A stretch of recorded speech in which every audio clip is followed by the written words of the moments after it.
ಸ್ವಯಂ ಪಾಕ ಅಭಿಮಾನಿಗಳಿಗೆ ಸ್ವಾಗತ. ಈ ದಿನ ನಾನು ಫ್ರೆಂಚ್ ಫ್ರೈಸ್ ಹೇಗೆ ಮಾಡೋದು ಅಂತ ಹೇಳಿ ತೋರಿಸ್ಕೊಡ್ತಾ ಇದ್ದೀನಿ. ನಾನು ಹಿಂದೆ ವಿಡಿಯೋದಲ್ಲಿ ಆಲೂಗಡ್ಡೆ ಫ್ರೆಂಚ್ ಫ್ರೈಸನ್ನು ಎಣ್ಣೆಲಿ ಕರೆದು ಹೇಗೆ ಮಾಡೋದು ಅಂತ ಹೇಳಿ ತೋರಿಸ್ಕೊಟ್ಟಿದ್ದೆ.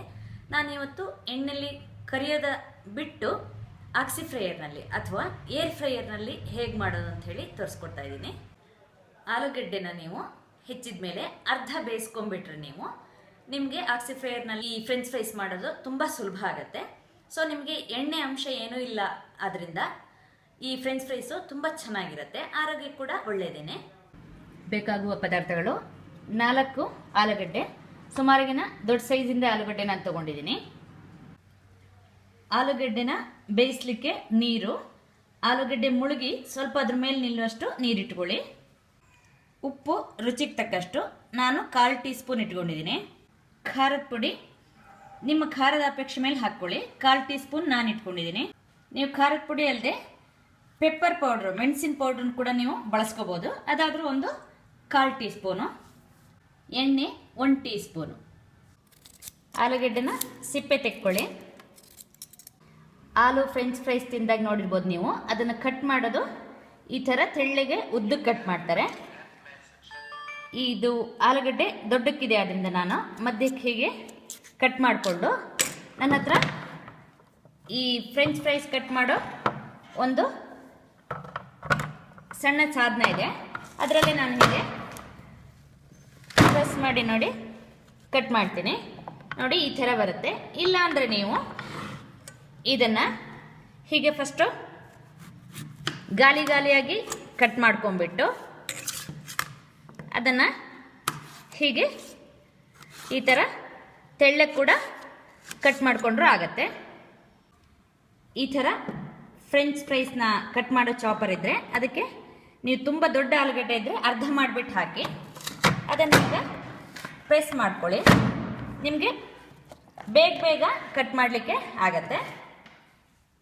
ಒಂದು ಪಾತ್ರೆಯಲ್ಲಿ ಕುದಿಲಿಕ್ಕೆ ನೀರಿಟ್ಬಿಟ್ಟು ಅದಕ್ಕೆ ಈ ಆಲೂಗಡ್ಡೆ ಹೆಚ್ಚಿದ್ದನ್ನು ಹಾಕಿ ಇದನ್ನು ಅರ್ಧ ಬೇಯಿಸ್ಕೊಳ್ಳೋಣ. ಆಲೂಗಡ್ಡೆ ಮುಳುಗುವಷ್ಟು ನೀವು ನೀರು ಹಾಕ್ಕೋಬೇಕು. ಈಗ ನೋಡಿ, ಇದು ಸುಮಾರಾಗಿ ಅರ್ಧ ಬೆಂದಿದೆ. ಈಗ ಸ್ಟವ್ ಆಫ್ ಮಾಡೋಣ.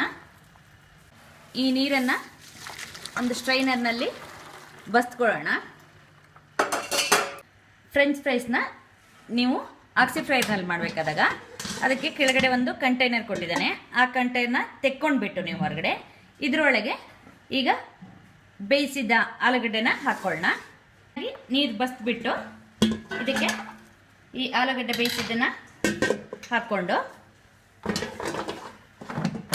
ಇದನ್ನು ಸೆಟ್ ಮಾಡಿಬಿಟ್ಟು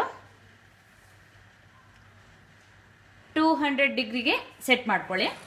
ಸುಮಾರೊಂದು 20 ನಿಮಿಷ ಇದನ್ನ ಬಿಡಬೇಕು. ಅದರೊಳಗೇನೆ ಮಧ್ಯದಲ್ಲಿ ನೀವು ಅದನ್ನು ಕೈ ಆಡ್ಕೊಳ್ತಾ ಬೇಯಿಸ್ಕೊಂಡ್ರೆ ಚೆನ್ನಾಗಾಗುತ್ತೆ. ಈಗ ಮಧ್ಯದಲ್ಲಿ ಒಂದ್ಸಲ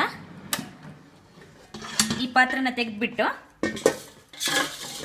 ಹೀಗೆ ಒಂದ್ಸಲ ಮೇಲೆ ಕೆಳಗೆ ಮಾಡೋಣ. ಇಲ್ಲದಿದ್ರೆ ಒಂದೇ ಕಡೆ ಮೇಲ್ಗಡೆದೆಲ್ಲ ಕಪ್ಪಾಗ್ಬಿಡತ್ತೆ.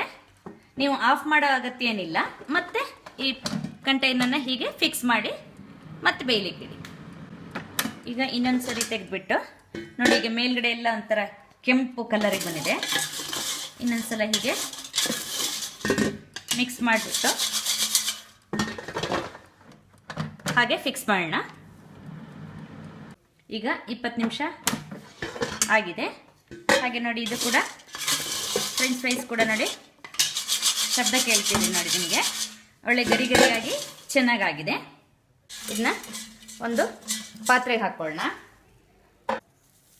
ಉಪ್ಪು ಹಾಕಿ ಹಾಗೆ ಖಾರ ಹಾಕಿ ಚೆನ್ನಾಗಿ ಇದನ್ನು ಮಿಕ್ಸ್ ಮಾಡಿಬಿಡಿ.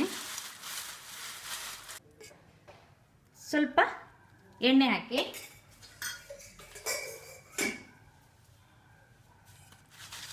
ಚೆನ್ನಾಗಿ ಹೀಗಿದನ್ನ ಮಿಕ್ಸ್ ಮಾಡ್ಕೊಳ್ಳೋಣ. ನಿಮಗೆ ಎಣ್ಣೆ ಯಾಕೆ ಬೇಕಂದರೆ ಉಪ್ಪು ಖಾರ ಆ ಫಿಂಗರ್ ಚಿಪ್ಸ್ ಅಥವಾ ಫ್ರೆಂಚ್ ಫ್ರೈಸ್ಗೆ ಹಿಡಿಬೇಕಲ್ಲ, ಅದಕ್ಕೆ ಮಾತ್ರ ನಿಮಗೆ ಎಣ್ಣೆ ಬೇಕು. ಚೆನ್ನಾಗಿ ನೀವು ಇದನ್ನು ಮಿಕ್ಸ್ ಮಾಡಿದರೆ ಫ್ರೆಂಚ್ ಫ್ರೈಸ್ ನಿಮಗೆ ತಿನ್ನಲಿಕ್ಕೆ ರೆಡಿ ಆಯಿತು. ನೋಡಿದ್ರಲ್ವಾ ಆಕ್ಸಿ ಫ್ರೈಯರ್ನಲ್ಲಿ ಫ್ರೆಂಚ್ ಫ್ರೈಸ್ ಹೇಗೆ ಮಾಡೋದು ಅಂತ ಹೇಳಿ. ನೀವು ಕೂಡ ನಿಮ್ಮ ಮನೆಯಲ್ಲಿ ಫ್ರೆಂಚ್ ಫ್ರೈಸ್ ಮಾಡಿಬಿಟ್ಟು ನಿಮ್ಮ ಅಭಿಪ್ರಾಯವನ್ನು ನಮಗೆ ತಿಳಿಸಿ.